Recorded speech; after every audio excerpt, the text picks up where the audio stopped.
Assalamualaikum warahmatullahi wabarakatuh. Kami dari kelompok 9 akan menjelaskan materi pada pertemuan 7 ini, yaitu tentang jenis-jenis dan kriteria psikopatologi. Baik, pada slide selanjutnya kami beranggotakan yang pertama Fauzia Rizky Ramadhani, yang kedua Mutia Nabila Putri, dan yang ketiga saya sendiri Lingga Maya Putri. Baik, selanjutnya. Nah, pada materi gangguan seksual dan identitas akan dijelaskan oleh Fauzia. Kepada Fauzia, kita persilakan.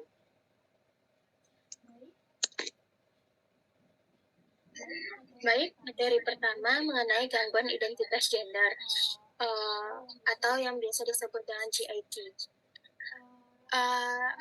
Adalah kondisi di mana seseorang merasa bahwa identitas mereka tidak sesuai dengan jenis kelamin biologis mereka. Ini sering dimulai sejak masa kanak-kanak dan bisa melibatkan ketidaknyamanan terhadap pakaian dan aktivitas yang sesuai dengan jenis kelamin biologis mereka. Pada GIT ini, bukti bahwa anatomi seperti alat kelamin dan karakteristik gender kelamin sekunder tidak mengubah keyakinan mereka tentang identitas gender. Misalnya, seorang laki-laki dengan GIT mungkin melihat dirinya sebagai seorang perempuan, meskipun secara fisik dia seorang laki-laki. Penyebab dari gangguan identitas gender ini yaitu yang pertama ada faktor biologis, di mana beberapa penelitian menunjukkan bahwa hormon dapat mempengaruhi identitas gender seseorang. Lalu studi pada keluarga batin di Republik Dominika menunjukkan bahwa mereka yang tidak dapat memproduksi hormon yang membentuk penis atau spektrum pada masa janin bisa mengubah identitas gender saat pubertas. Anak manusia dan primata lainnya yang terpapar hormon seks selama hamil dapat mengalami perilaku dan karakteristik anatomi yang lebih sesuai dengan jenis kelamin yang berbeda. Lalu ada penyebab gangguan identitas gender menurut faktor lingkungan, di mana anak-anak kecil sering menunjukkan perilaku lintas gender dan tanggapan keluarga dan lingkungan dapat memainkan peran penting dalam pengembangan GIT ini, di mana di dalam beberapa keluarga, lintas perilaku gender bisa mendapatkan perhatian dan penguatan dari orang tua dan keluarga anggota lainnya, terutama jika anak laki-laki tersebut menunjukkan ciri-ciri yang feminim. Lalu, ada juga reaksi positif terhadap anak-anak yang memakai pakaian lawan jenis dalam keluarga dapat mempengaruhi antara konflik identitas gender dan jenis kelamin anatomi. Lalu, terapi yang bisa kita lakukan dalam gangguan identitas gender ini, yang pertama itu ada terapi psikologis, di mana seperti terapi psikologis ini seperti terapi kognitif perilaku atau terapi dukungan. Dapat membantu individu dengan GIT menjelajahi identitas mereka, mengelola stres, dan meningkatkan kesejahteraan mental mereka. Lalu, ada terapi juga dapat membantu individu memahami dan merespon dengan lebih baik tantangan sosial dan psikologis yang mungkin mereka alami dalam menjalankan identitas gender mereka. Lalu ada terapi perubahan tubuh, di mana individu dengan GIT yang ingin mengubah penampilan fisik mereka sering diminta untuk menjalani psikoterapi selama 6 hingga 12 bulan. Lalu terapi ini tidak hanya membahas masalah kecemasan dan depresi, tetapi juga membahas berbagai pilihan dan mengubah tubuh. Lalu untuk gangguan seksual akan dilanjutkan oleh Mutia.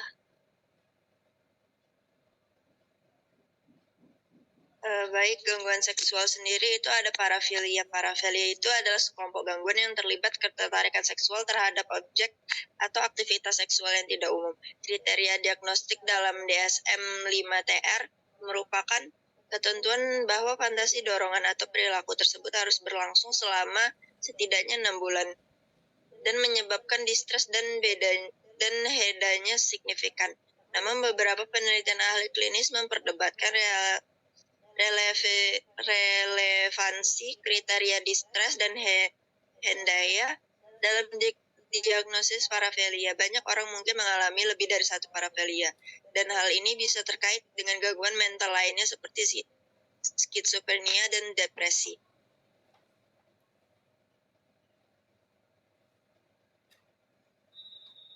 Slide selanjutnya, fetisme.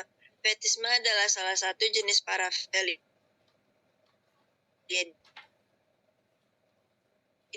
Ketertarikan seksual biasanya akan melibatkan benda-benda seperti sepatu, kaos kaki, pakaian, dan bahan khusus atau perlengkapan toilet. Orang biasanya mengidap fetisme ini perlu berinteraksi dengan fetis tersebut agar bisa merasakan gairah seksual. Beberapa kemungkinan tindakan fetisme secara diam-diam, seperti membujuk atau mencium hal tersebut. Sementara yang lainnya mengharuskan pasangan mereka memakai fetis tersebut sebagai bahan dari aktivitas seksual.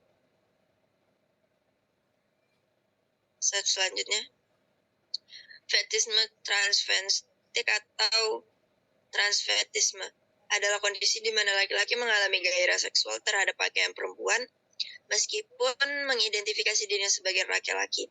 Ini bisa mencakup berbagai tingkatan pemakaian pakaian perempuan, mulai dari pakaian hingga pakaian lengkap perempuan. Beberapa individu waria mungkin suka tampil sebagai perempuan depan umum, namun dalam pertunjukan di klub malam. Namun penting untuk dicatat bahwa transvestisme ini tidak sama dengan gangguan identitas, gender minat atau pakaian lawan jenis dan beberapa homoseksual lainnya. Selanjutnya ada pedofilia. Pedofilia ini adalah ketertarikan seksual yang tidak wajar pada anak-anak pra-pubertas. Pedofilia lebih umum terjadi pada laki-laki dibanding pada perempuan dengan mood gangguan dan kecemasan. Perlindungan zat dan jenis parafilia lainnya. Beberapa pedofilia menggunakan internet untuk mengakses pornografi anak, menghubungi calon korban. Meskipun kekerasan jarang terjadi pada pencabulan anak, beberapa pedofilia menyakiti fisik dan mengancam korban mereka. Incest adalah hubungan seksual yang terjadi pada antara anggota keluarga yang tidak boleh menikah, seperti antara saudara kandung atau ayah dan anak seumurannya. Hal ini dianggap tabu oleh masyarakat secara umum karena hubungan incest ini meningkatkan risiko kelahiran anak dan kecacatan di genetik. Incest juga dapat terjadi antara anak remaja dan keluarga yang kurang stabil.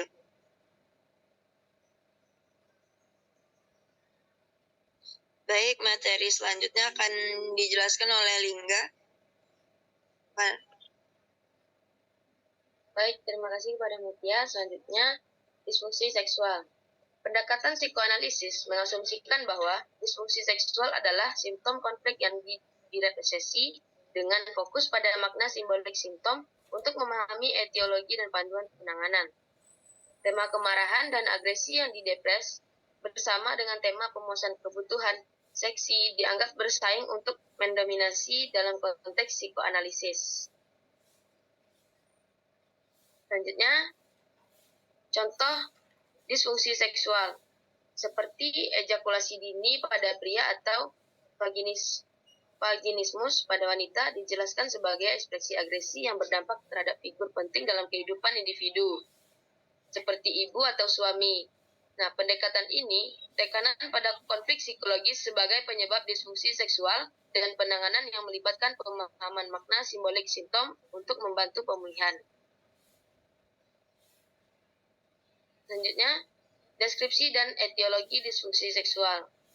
Nah, gangguan seksual, penyebab gangguan nafsu seksual hipoaktif tidak selalu jelas, tetapi beberapa faktor sering seperti faktor psikologis, hubungan, trauma seksual, dan stres dapat berkontribusi.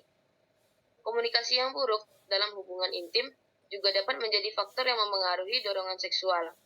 Pemahaman lebih lanjut tentang penyebab dan penanganan yang efektif terhadap gangguan nafsu seksual masih menjadi fokus penelitian dalam seksologi. Nah, gangguan nafsu seksual, terutama gangguan nafsu seksual hipoaktif, merupakan masalah yang memengaruhi sejumlah orang dalam suatu populasi. Meskipun sulit, mendapatkan perkiraan yang akurat, sekitar 20 hingga 30% orang dewasa mengalami gangguan nafsu seksual hipoaktif. Lebih banyak pada perempuan dibandingkan pada laki-laki. Nah, gangguan ini juga seringkali terjadi bersamaan dengan gangguan orgasme. Selanjutnya, gangguan gairah seksual terbagi menjadi dua jenis. Yang pertama, gangguan gairah seksual pada perempuan dan gangguan ereksi pada laki-laki. Dulu, istilah impotensi digunakan untuk menggambarkan gangguan ereksi pada laki-laki dan rigiditas digunakan untuk menggambarkan gangguan gairah pada perempuan. Namun, istilah-istilah ini dianggap membeku dan digantikan oleh gangguan gairah seksual untuk merujuk pada masalah tersebut. Nah, gangguan gairah seksual pada perempuan mencakup masalah seperti lubrikasi vagina yang tidak mampu melakukan hubungan seksual secara nyaman. Sementara itu, gangguan ereksi pada laki-laki melibatkan masalah mencapai atau mempertahankan ereksi yang cukup untuk aktivitas seksual. Prevalensi gangguan gairah pada perempuan diperkirakan sekitar 20%. Sedangkan gangguan ereksi pada laki-laki memiliki prevalensi antara 3 hingga 9%, meningkat seiring bertambahnya usia. Selanjutnya, materi tentang gangguan kepribadian dan kontrol impuls yang akan dijelaskan oleh rekan saya, Mutia Nabila Putri. Kepada Mutia, saya persilakan.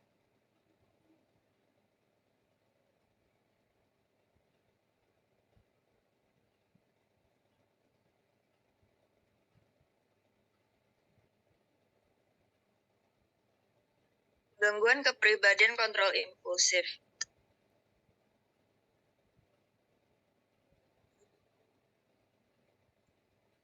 Gangguan kepribadian sendiri itu adalah gangguan mental dengan ciri-ciri pola perilaku yang tidak normal serta sulit untuk diubah. Penderita gangguan kepribadian ini mengalami kesulitan untuk memahami situasi orang lain. Slide selanjutnya. Gangguan kepribadian sendiri memiliki beberapa faktor, yaitu kelainan struktur zat kimia otak, menghabiskan masa kecil dengan keluarga yang tidak harmonis, merasa terabaikan sejak masa kanak-kanak, mengalami pelecehan pada masa kanak-kanak, menjalin hubungan di tengah keluarga dengan ekonomi yang kurang. Jadi gangguan kepribadian ini dia memiliki beberapa kelompok, beberapa gangguan, yaitu skitopal, yaitu jenis kepribadian yang tidak suka berhubungan erat dengan orang lain. Yang kedua ada skizoid, gangguan yang bersifat dingin. Yang ketiga ada paranoid. Gangguan ini memiliki rasa curiga dan tidak percaya berlebihan kepada pasangannya. Baik, selanjutnya.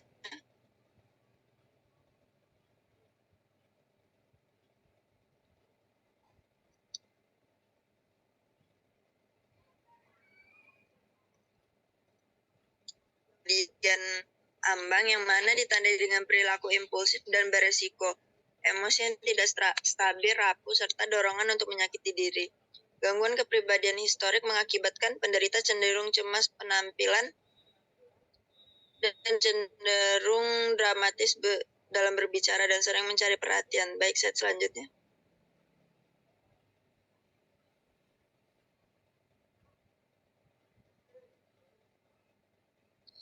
Gangguan tipe B lainnya itu adalah gangguan kepribadian antisosial, di mana ini kerap mengabaikan norma sosial, melanggar hukum, bersikap kasar dan agresif. Dan juga ada gangguan narsistik, di mana penderita merasa lebih yakin pada dirinya yang lebih istimewa daripada orang lain. Baik, slide selanjutnya.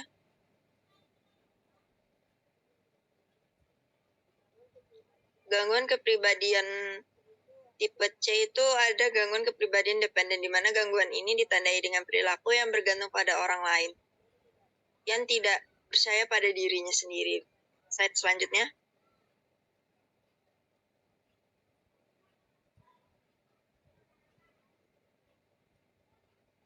Yang kedua itu adalah gangguan kepribadian menghindar, karena penderita gangguan ini kerap kali menghindari kontak sosial, terutama kegiatan baru yang melibatkan orang asing. karena merasa takut tidak diterima atau dipermalukan. Slide selanjutnya. Gangguan kepribadian obsesif ini penderita bisa dikatakan gila kendali, sulit bekerja sama dengan orang lain karena standar terlalu tinggi, mudah cemas dan takut jika sesuatu tidak sesuai dengan aturan atau keinginannya, dan keras kepala. Slide selanjutnya.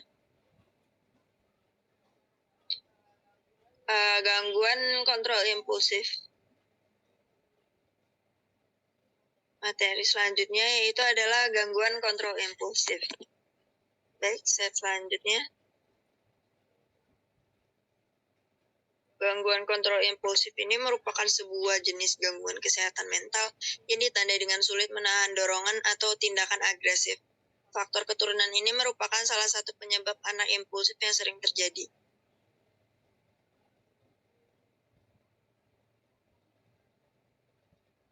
Gejala perilakunya yaitu terlibat perilaku atau aktivitas berisiko, mencuri, memulai kebakaran, berbohong, menarik rambut, melakukan kekerasan terhadap orang lain, pembangkang ekstrem, kabur tanpa alasan.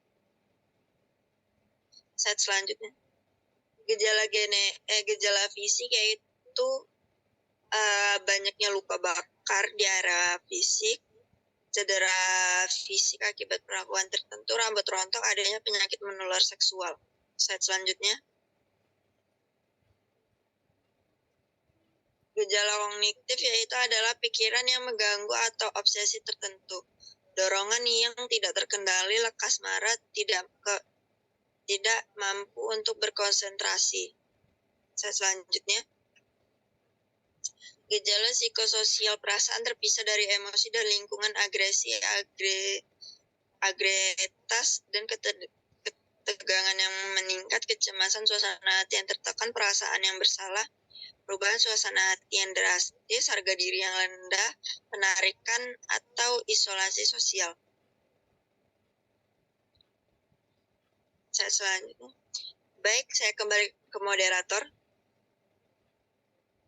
Baik, terima kasih kepada Mutia. Selanjutnya materi tentang gangguan spektrum dan skizofrenia yang akan dijelaskan oleh saya sendiri.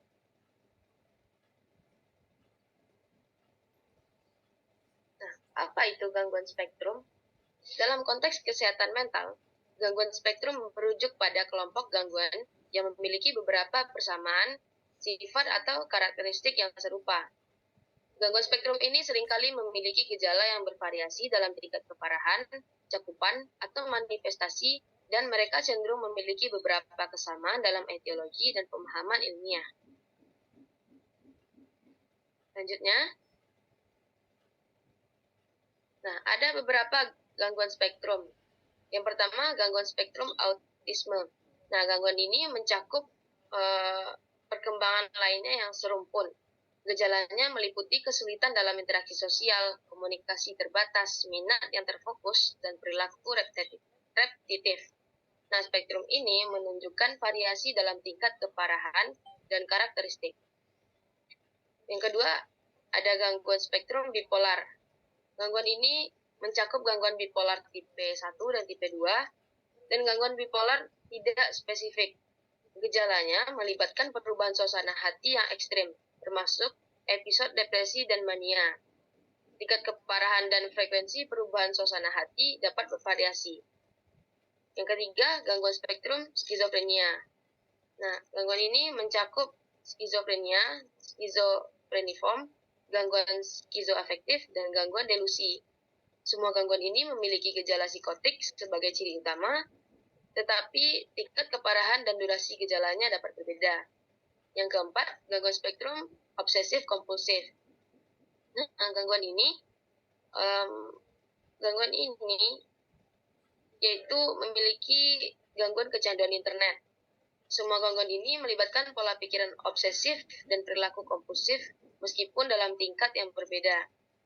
Dan yang terakhir, yaitu ada gangguan spektrum makanan. Nah, mencakup anoreksi nervosa, bulimia nervosa, gangguan makan malam, dan gangguan makan lainnya.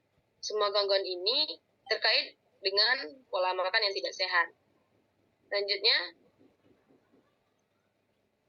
nah, gejala pada spektrum yang pertama, kesulitan dalam interaksi dan komunikasi sosial. Sebagai contoh, anak kurang merespon atau menoleh jika dipanggil, kurang kontak mata, gangguan bahasa seperti bicara kata yang kurang dimengerti, tidak bersosialisasi, kurang keinginan anak untuk berbagi atau bermain dengan teman sebaya, cenderung cuek dengan orang lain. Lalu, minat dan pola perilaku yang terbatas. Melakukan kegiatan yang itu saja, tidak bervariasi. Sebagai contoh, jika bermain, senang menjejerkan semua barang, memainkan sesuatu tidak sesuai fungsinya, seperti mobil-mobilan yang hanya diputar-putarkan saja rodanya. Nah, terdapat rutinitas kegiatan yang monoton. Lalu, gerakan repetitif. Terdapat gerakan tubuh yang tidak bertujuan yang dilakukan berulang-ulang. Contoh seperti jalan jinjit, mengempak-empak tangan, dan body rocking. Lalu, gangguan sensori. Dan respon indera cenderung hipersensitif atau hiposensitif terhadap rangsangan. Selanjutnya, nah, pada gangguan spektrum terdapat pengobatan terapi. Yang pertama, terapi perilaku. Terapi ini dapat memberikan pengaruh yang sangat signifikan terhadap peningkatan IQ pada autisme. Yang kedua, terdapat sensori integrasi. Jika anak didiagnosis pada waktu yang terbilang masih sangat kecil, sehingga panca indera masih belum matang.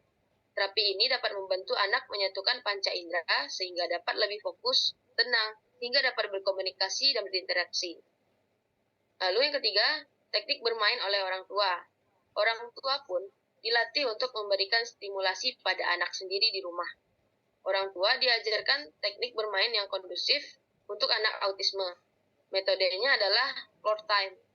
Anak dan orang tua bermain di lantai dengan skala metode yang baik dan interaksi dua arah. Selanjutnya, yaitu gangguan skizofrenia. Nah, apa itu gangguan skizofrenia? Nah, skizofrenia adalah sebuah gangguan mental yang kompleks yang memengaruhi cara seseorang berpikir, merasa, dan berperilaku. Nah, ini seringkali terjadi dalam bentuk episode psikotik yang melibatkan gangguan pikiran, persepsi, dan kenyataan. Jenis-jenis dari skizofrenia. Yang pertama, skizofrenia paranoid.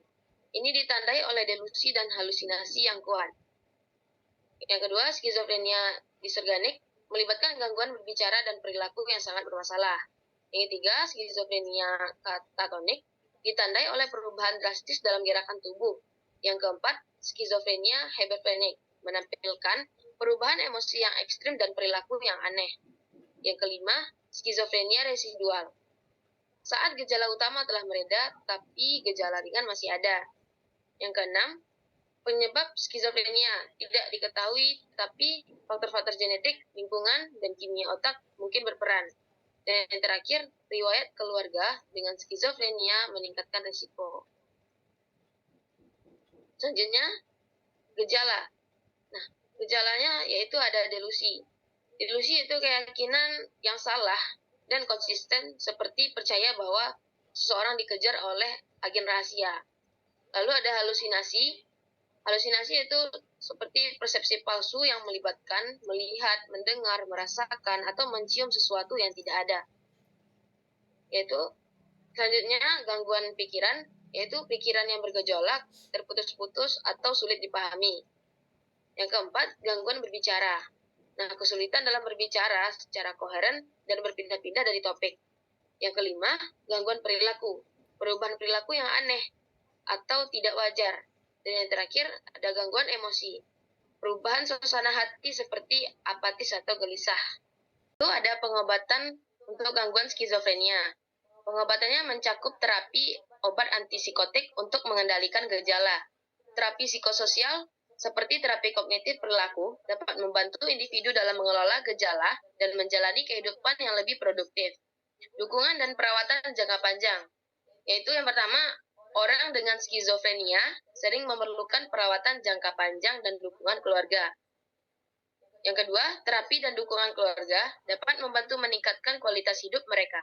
Dan yang terakhir, penting untuk diingat bahwa setiap individu dengan skizofrenia dapat mengalami gejala dan pengalaman yang berbeda. Dan pengobatan harus disesuaikan dengan kebutuhan individu. Konsultasikan dengan profesional kesehatan mental untuk didiagnosis dan perawatan yang tepat jika Anda atau seseorang yang Anda kenal mengalami gangguan skizofrenia. Selanjutnya, materi tentang perilaku abnormal pada masa kanak-kanak dan remaja yang akan dijelaskan oleh rekan saya Fauzia. Kepada Fauzia, kita persilakan. Baik, terima kasih moderator. Untuk materi selanjutnya yaitu perilaku abnormal pada masa kanak-kanak dan remaja. Definisi dari gangguan abnormal ini yaitu masalah psikologis pada masa kanak-kanak dan remaja yang berkaitan erat dengan faktor usia dan budaya. Perilaku yang dianggap normal pada anak-anak mungkin dianggap tidak normal pada orang dewasa, seperti rasa malu dan ketakutan terhadap tempat-tempat yang gelap.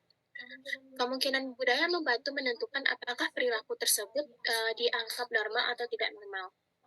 Orang-orang yang hanya mengacu pada standar budaya mereka sendiri yang berisiko menjadi etnosentris ketika menilai perilaku orang dari budaya yang berbeda sebagai abnormal. Perilaku abnormal pada anak-anak dipengaruhi oleh definisi orang tua yang dilihat dari sudut pandang budaya tertentu. Adapun klasifikasi dari gangguan abnormal, yaitu yang pertama ada gangguan perkembangan pasif, di mana melibatkan masalah awal dalam perilaku, interaksi sosial, dan komunikasi. Termasuk dalam gangguan ini adalah autisme, retardasi mental, dan gangguan perkembangan spesifik seperti gangguan belajar dan gangguan komunikasi. Lalu ada juga klasifikasi gangguan defisit perhatian dan gangguan perilaku disruptif, di mana ADHD memiliki gangguan perhatian, impulsivitas, dan hiperaktivitas yang tidak sesuai dengan usia. Atau ada juga CD, yaitu melibatkan perilaku kacau dan sering melanggar aturan. Lalu ada juga ODD, yaitu mencakup sikap menantang dan perilaku yang kasar. Lalu ada juga kecemasan dan depresi, yaitu kecemasan seperti gangguan obsesif kompulsif. Lalu ada juga kecemasan umum dan fobia yang sering terjadi pada anak-anak dan remaja. Depresi pada anak-anak dan remaja mirip dengan depresi pada orang dewasa, namun gejalanya mungkin tidak terlalu nyata. Lalu ada juga gangguan eliminasi, yaitu gangguan perkembangan di mana anak dan remaja tidak dapat mengendalikan buang air kecil dan buang air besar setelah mencapai usia normal untuk melakukan hal tersebut. Lalu ada juga penyebab gangguan abnormal pada anak-anak dan remaja, yaitu yang pertama ada psikobiologis, di mana melibatkan riwayat genetik keluarga, struktur otak yang tidak normal, pengaruh prenatal, dan trauma kelahiran. Lalu ada juga penyebab dari keluarga, yaitu keluarga yang tidak sehat, disfungsi dalam sistem keluarga, dan model peran yang buruk dari orang tua dapat menyebabkan perilaku yang menyimpang. Lalu ada juga dari penyebab gangguan dari lingkungan, yaitu lingkungan yang tidak menguntungkan seperti kemiskinan, tunawisma, dan budaya keluarga yang berbeda-beda dapat mempengaruhi perkembangan anak dan remaja. Lalu penanganan dari gangguan tersebut yaitu ada perawatan berbasis komunikasi, di mana penanganan tersebut mencakup pencegahan primer melalui program sosial, pencegahan sekunder, dan mendeteksi masalah secara dini. Dukungan terapeutik untuk anak-anak, terapi keluarga, dan penyuluhan keluarga. Lalu yang kedua ada pengobatan berbasis rumah sakit dan rehabilitas, di mana unit khusus di rumah sakit jiwa digunakan untuk merawat anak-anak dan remaja dengan masalah kesehatan mental yang serius. Program rawat inap parsial juga tersedia. Upaya restrain dan isolasi dianggap kontroversial dan tindakan kurang restriktif seperti istirahat dan pengasingan terapeutik dan intervensi yang dini yang digunakan. Lalu ada penanganan yang ketiga yaitu farmakoterapi, di mana penggunaan obat-obatan psikoterapik digunakan dengan hati-hati pada anak-anak dan remaja ketika efek samping yang mungkin terjadi. Baik, saya kembalikan kepada moderator.